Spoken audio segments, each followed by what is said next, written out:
नमस्कार, मैं रवीश कुमार। नोटबंदी के बाद से कैशलेस या लेस कैश अर्थव्यवस्था के विचार का श्रेय लेने वालों की कमी नहीं है। कई नाम सामने आए, उनका इंटरव्यू भी खूब छपा। कई सांसदों ने खुद को मोबाइल वॉलेट का प्रचारक भी बना लिया। लेकिन क्या आपको पता है कि मोबाइल बैंकिंग, मोबाइल वॉलेट जिसे कहते हैं, का आइडिया किसका है? उड़ीसा के बोलांगीर जिले का एक कस्बा है टिटलागढ़। यहीं के सैम पित्रोदा ने 1994 में अमेरिका में डिजिटल वॉलेट के लिए पेटेंट आवेदन किया था। 1996 में पित्रोदा के डिजिटल वॉलेट को पेटेंट मिला। 20-22 साल पहले की भारतीय राजनीति जब बैलगाड़ी पर बैठकर कंप्यूटर का विरोध कर रही थी, आज भी वैसा ही कुछ घमासान है, मगर डिजिटल वॉलेट का असली नायक गायब है। अनेक प्रकार की मोबाइल वॉलेट कंपनियों का विज्ञापन रोज अखबारों में छप रहा है। देशभक्ति से ओतप्रोत हैं इनके विज्ञापन, लेकिन क्या यह अजीब नहीं है कि जिन विज्ञापनों का नारा देशभक्ति से रंगा हुआ है, उन्हीं नारों में इसकी कल्पना करने वाला एक भारतीय का ही नाम गायब है? क्या उन कंपनियों को नहीं पता कि डिजिटल वॉलेट की कल्पना सैम पित्रोदा ने की? राजनीति और बाजार बहुत चतुराई से देशभक्ति और राष्ट्रवाद का इस्तेमाल करते हैं, इसलिए एक मिनट ठहर कर सोचने में कोई हर्ज नहीं है। हमें भी इसकी जानकारी नहीं थी, लेकिन पूर्व बैंकर विभास श्रीवास्तव जी के हिंदी में छपे लेख से इसकी सूचना मिली। गूगल किया तो 2010 में सैम पित्रोदा और मेहुल देसाई ने एक किताब भी लिखी। किताब का नाम है the March of mobile money. इस किताब में मोबाइल बैंकिंग की यात्रा और भविष्य के बारे में वर्णन है। मेहुल देसाई की एक और किताब है the quest for cashless society, भी 2015 में छपी थी। हमने सैम पित्रोदा से संपर्क करने का प्रयास किया, लेकिन सफल नहीं हो सके। पित्रोदा ने 2010 में कहा था कि 30 साल में पेपर मनी यानी नोट गायब हो जाएंगे। अगर यह बात अक्षर सही है तो नोटबंदी के इन 50 दिनों में से कोई एक दिन सैम पित्रोदा दिवस के रूप में मनाया जा सकता है, या फिर गहनों पर लगने वाले हॉल मार्क की तरह ई वॉलेट के लिए सैम मार्क शुरू हो सकता है। सैम मार्क का आइडिया हमारे सहयोगी अमितेश का है। किसी का आइडिया नहीं चुराना चाहिए, जिससे सुनिए उसका नाम बोल दीजिए। रिजर्व बैंक के आदेश के अनुसार हर बैंक के ब्रांच में जब आप जाएंगे, लिखा होना चाहिए कि उसका आंतरिक लोकपाल कौन है उस बैंक का, उससे संपर्क आप कैसे करेंगे।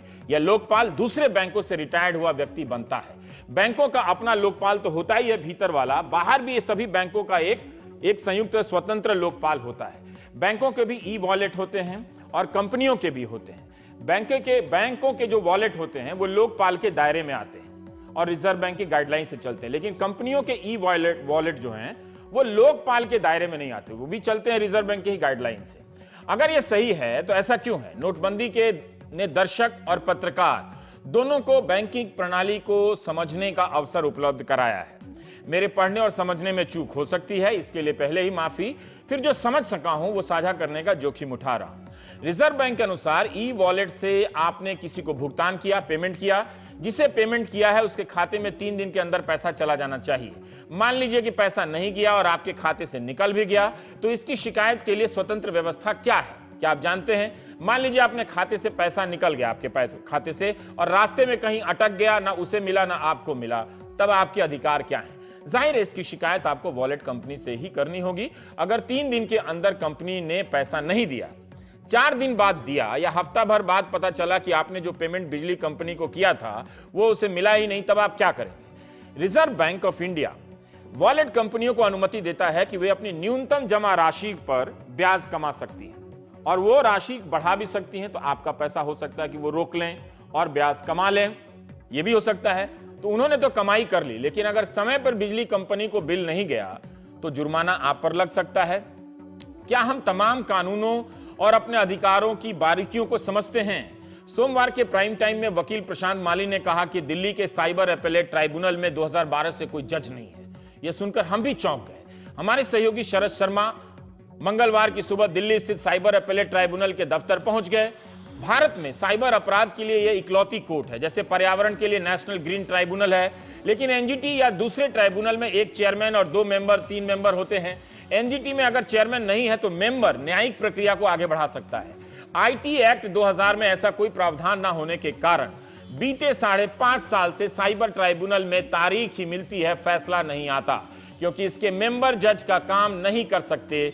वैसे ये जज नहीं, प्रिजाइडिंग ऑफिसर कहलाते हैं, मगर इसकी कुर्सी पर कोई रिटायर्ड न्यायाधीश ही बैठ सकता है। जस्टिस राजेश टंडन इस ट्राइब्यूनल के आखिरी जज थे। 30 जून 2011 को वहां से रिटायर हुए और अब जज ही नहीं है। शरद शर्मा ने ट्राइब्यूनल की वेबसाइट भी देखी, जिससे पता चलता है कि 2011 से यहां पर कोई जजमेंट नहीं आया है। इसका दफ्तर कनॉट प्लेस के जीवन भारती बिल्डिंग के ग्राउंड फ्लोर में है। हम इसकी पुष्टि तो नहीं कर सके, ना रसीद ला सके, लेकिन पता चला, सुनने को मिला कि इस दफ्तर का मासिक किराया, महीने का किराया 30 से 35 लाख रुपया है। इतना खर्चा किराए पर और फैसले के लिए 5.5 साल से जज ने। यह किसकी जवाबदेही है? वैसे यह ट्राइब्यूनल रविशंकर प्रसाद केंद्रीय आईटी मंत्री के मंत्रालय के तहत आता है। मंत्रालय ने यहां पर्याप्त स्टाफ भी नहीं दिए हैं और इसकी वेबसाइट पर लिखा है कि चेयरमैन की नियुक्ति सरकार के पास विचाराधीन है। साइबर क्राइम की हिंदुस्तान की इकलौती अदालत का यह हाल है। साइबर वकील पवन दुग्गल जी ने कहा कि जज का ना होना एक तरह से मानवाधिकार का हनन है। इस ट्राइब्यूनल में अपने मुवक्किल के लिए केस लड़ रहे हैं जिनके साथ 7 करोड़ की धोखाधड़ी हुई है। सजल धमीजा वकील ने शरद शर्मा ने उनके दफ्तर में जाकर बात की। दोनों की बात सुनाते हैं। सर, चेयरपर्सन ही नहीं है। चेयरपर्सन होगा तो बेंच बैठेगी, चेयरपर्सन अपॉइंट ही नहीं होता। कोई बेंच में चेयरपर्सन है ही नहीं। अगर आपने देखा होगा, मैंने आपको भी लिस्ट जो है मैं आपको खोल के दिखाई है। हाँ। उस लिस्ट के अंदर चेयरपर्सन के नाम ब्लैंक पड़े हुए हैं। अभी तक किसी की अपॉइंटमेंट ही नहीं है जो आके जो वहां पर उसको संभाले। सिर्फ मेंबर जुडिशियल बैठता है। मेंबर जुडिशियल जो बैठेगा वो भी पूरे कोर्ट को कोरम पूरा नहीं ले सकता। तो कोई जजमेंट पास करने की पूरी कंप्लीट पावर उसके हाथ में नहीं होती। जब तक चेयरपर्सन बैठ के कंप्लीट जजमेंट नहीं देगा, कोई जजमेंट होगी नहीं। जब तक जजमेंट नहीं होगी, क्लाइंट्स जो है वो सफर करते रहेंगे। और अगर कोई भी ट्राइब्यूनल के चेयरपर्सन 5 साल से नियुक्त नहीं होते तो ट्राइब्यूनल जो है काफी हद तक नॉन फंक्शनिंग हो जाती है। और अगर आप नॉन फंक्शनिंग ट्राइब्यूनल की बात करते हैं तो कहीं ना कहीं लोगों के अधिकारों का भी हनन होता है। अगर आपने मुकदमा फाइल किया और अगले 5 साल आपकी सुनवाई इसलिए नहीं हुई क्योंकि ट्राइब्यूनल के जो जज साहब हैं उनको अपॉइंट नहीं किया गया, तो कहीं ना कहीं लोगों के मौलिक अधिकारों का भी हनन होता है। ये हाल है हमारे न्यायिक प्रक्रिया का साइबर क्राइम से जुड़े। फर्ज कीजिए कि आप तमिलनाडु के किसी कस्बे में रहते हैं और आपके साथ साइबर फ्रॉड हो गया। कानूनी समझ में हमसे चूक हो सकती है, लेकिन क्रिमिनल केस की एफआईआर आप पुलिस के यहां कर देंगे। मगर पैसा चाहिए तो निम्नलिखित चरणों से गुजरते हुए आपको उपरोक्त साइबर ट्राइब्यूनल ही आना पड़ेगा। आपको सबसे पहले राज्य के एजुकेटिंग अफसर, इनको कहा जाता है, अपील करेंगे वहां पर। हर राज्य के सूचना टेक्नोलॉजी मंत्रालय का जो सचिव होता है, प्रिंसिपल सेक्रेटरी, वो एजुकेटिंग अफसर होता है। अगर आप सीधे हाईकोर्ट भी गए और वहां से मामला ट्राइब्यूनल में ही भेजा जाएगा। तो सोमवार के प्राइम टाइम में प्रशांत माली ने बताया कि कई राज्यों में प्रधान सचिवों को एजुकेटिंग अफसर का दायित्व ही नहीं दिया गया है। हम अपनी तरफ से इसकी पुष्टि नहीं कर सके। अगर यह सही है तो साइबर अपराध को लेकर इंसाफ की व्यवस्था काफी अंधकार में है।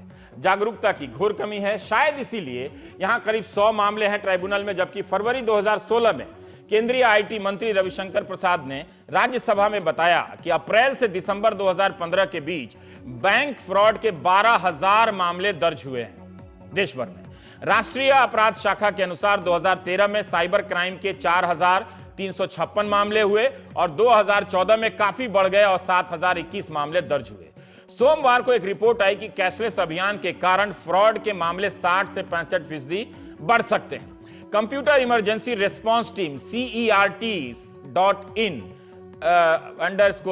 CERT के अनुसार 2015 में तमाम तरह के साइबर अपराधों की संख्या करीब 50,000 हो गई। गैर नकदी लेन देन के मामले में एशिया के मुल्क तेजी से प्रगति कर रहे हैं। दुनिया के जाने माने बैंक BNP पारिबास और management consulting corporation Capgemini, ये जर्मनी की बहुत बड़ी कंपनी है, इसने वर्ल्ड पेमेंट्स रिपोर्ट 2016 जारी की। इसके अनुसार 2014 में दुनिया में कैशलेस लेन देन का चलन 8.9% की दर से बढ़ा। चीन ने 40% की दर से तरक्की की और भारत ने 13.5% की दर से तरक्की की। माने दुनिया के औसत से ज्यादा हम 2014 में भी तरक्की कर रहे थे। कैशलेस लेन देन के मामले में चीन चौथे नंबर पर है, पहले नंबर पर अमेरिका, दूसरे नंबर पर यूरोजोन, तीसरे में ब्राजील और इस मामले में चोटी के 10 देशों में अपना भारत अभी नहीं है। इस रिपोर्ट के अनुसार 13 साल से चेक से भुगतान घटा है।